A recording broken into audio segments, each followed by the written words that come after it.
Natasha denies planning to destroy Tinubu's government. Hello viewers and welcome to InfoGist TV. Senator Natasha Akpoti, who represents Kogi Central in the Nigerian Senate, has denied attempting to undermine President Bola Ahmed Tinubu's administration as alleged by one Sandra Duru, a UK-based businesswoman.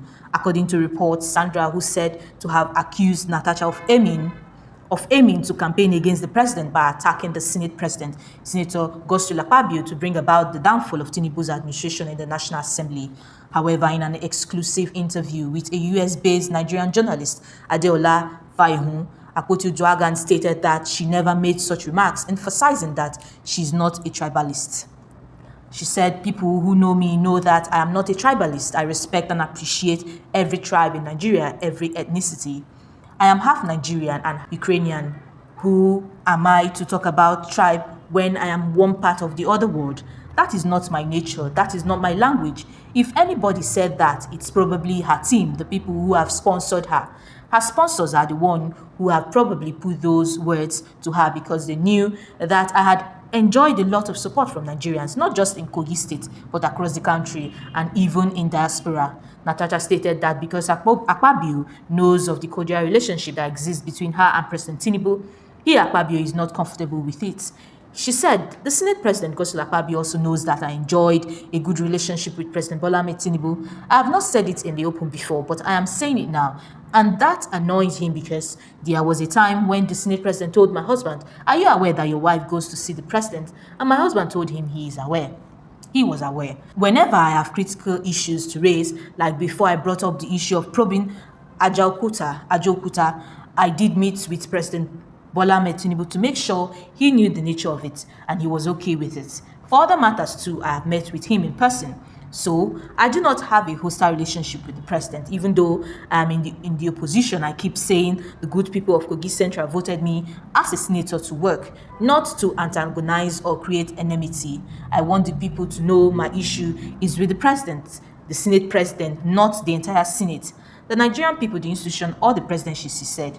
It is not with the president, but with the Senate president and some people in the Senate. Still on politics, on how Tinubu's Lagos visit exposes rift with Sanwo-Olu. The once cordial relationship between President Bola Ahmed Tinubu and his longtime political protege, Governor Babajide Sanwo-Olu of Lagos State, appears to be fraying, and with no signs of reconciliation in sight, party stakeholders are becoming increasingly concerned. Though neither President Bola Ahmed Tinubu nor Governor Babajide Sanwo-Olu has publicly acknowledged any rift between them, sources within the All Progressive Congress (APC) at the national, zonal and state levels confirm that a subtle but widening gulf now separates the president and the Lagos governor.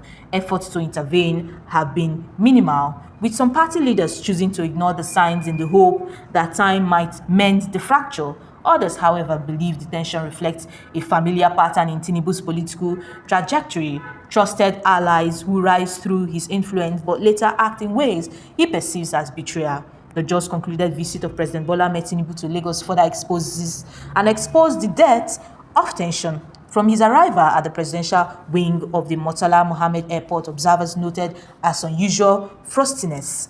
Eyewitnesses said President Tinubu pointedly refused to acknowledge or exchange a handshake with Governor Sanwo-Olu, walking past him and instead greeting Deputy Governor Obafemi Hansat, a gesture that many insiders say was calculated and deliberate. To manage the optics, the president's media team reportedly issued strict instructions that footage of the airport arrival, particularly the greeting scene, not be broadcast. Aides were allegedly directed to edit or suppress any clips that might confirm speculations about the strained ties. According to a high-level sources privy to internal conversations, Governor Sanwo-Olu was also sidelined from escorting the president to his Bodilion residence in Ikoyi, a role traditionally reserved for the sitting governor of Lagos State. Instead, Hamsat accompanied Tinubu, further underscoring the altered dynamics between the two men. The absence of Governor Sanwo-Olu and top members of his administration from key events during the president's visit, including the high-profile 50th anniversary celebration of the Economic Community of West African State (ECOWAS) held at the Nigerian Institute of International Affairs, also raised eyebrows. Held in Victoria Island, Lagos, the city where ECOWAS was founded in 1975, the event was expected to draw the presence of the host governor. Traditionally, such a milestone would see the governor deliver a goodwill message or keynote speech, but Sanwo-Olu was nowhere to be seen.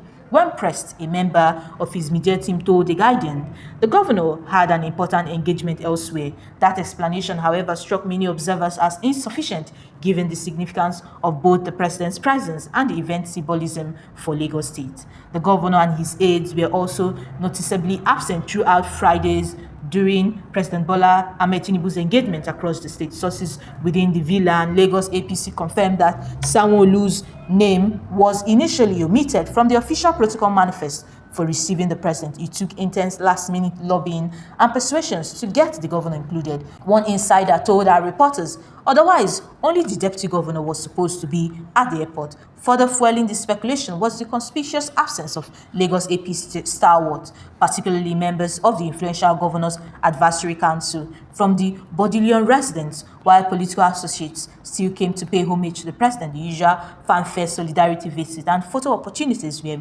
markedly subdued, though no official reason has been given for the simmering discord.